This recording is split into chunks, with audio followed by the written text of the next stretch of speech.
ये उन बच्चों के लिए है जिन्होंने अभी तक फिजिक्स सीबीएसई की अकॉर्डिंग शुरू नहीं की या वो जेई की तैयारी कर रहे थे। 2 महीने में वो 60 से ऊपर मार्क्स लेके आ सकते हैं अगर इस एक टेक्निक से पढ़ेंगे तो। जैसे हमारे पास 9 यूनिट्स है, सब बच्चे इलेक्ट्रोस्टैट, रे ऑप्टिक्स, वेव ऑप्टिक्स इनके पीछे पड़ जाते हैं। They are little bit difficult और बहुत ज़्यादा डिटेल स्टडी चाहिए उसके लिए। इससे अच्छा एक टेक्निक है जिसमें हम छोटे चैप्टर्स को पहले 100% मास्टर कर लें। जैसे हमारा यूनिट 9 है, इलेक्ट्रॉनिक डिवाइस, 7 मार्क्स का यूनिट है, फिक्स्ड है, इसमें से केस स्टडी है, एक बड़ा क्वेश्चन आएगा ही आएगा और बहुत लिमिटेड टॉपिक्स हैं जिन्हें करके आप आराम से स्कोर बना सकते हो। जैसे topics P type extrinsic semiconductor, N type extrinsic semiconductor, specially इनका एनर्जी बैंड डायग्राम्स। रेजिस्टिविटी और कंडक्टिविटी ऑफ अ सेमीकंडक्टर एक ऐसा टॉपिक है आज तक कभी सीबीएसई ने डाला ही नहीं है और सीबीएसई का जो अब पैटर्न है उसमें वो सबसे अनइम्पॉर्टेंट पोर्शन ढूंढता है जिसमें से रेजिस्टिविटी और कंडक्टिविटी ऑफ अ सेमीकंडक्टर की डेरिवेशन एक one of the important topic है।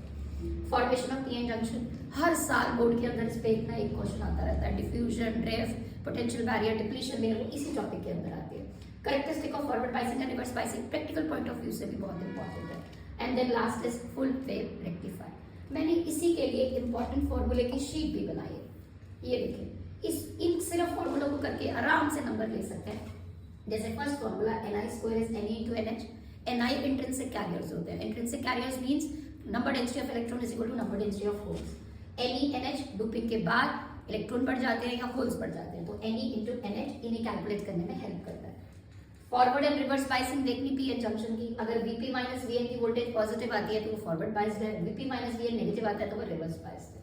Sigma is 1/ρ, that is a formula for conductivity and resistivity of the semiconductor. और सबसे इंपॉर्टेंट, अगर इनपुट फ्रीक्वेंसी किसी भी रेक्टिफायर की न्यू दी हुई है तो output frequency half wave rectifier की तो न्यू ही रहेगी, मगर फुल वेव रेक्टिफायर की 2 न्यू हो जाएगी।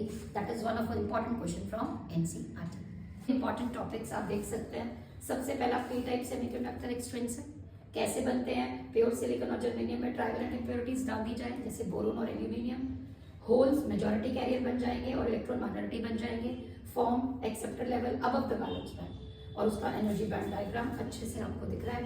ऊपर इलेक्ट्रॉन्स हैं और ये जो गैप है ये होल्स है और ये यहाँ पे इलेक्ट्रॉन्स है। Same N type semiconductor pure silicon और जर्मेनियम में अगर पेंटावेलेंट इंप्योरिटीज डाली जाती हैं, जैसे फॉस्फोरस, इलेक्ट्रॉन्स आर माइनॉरिटी हो जाते हैं और होल्स आर मेजॉरिटी हो जाते हैं।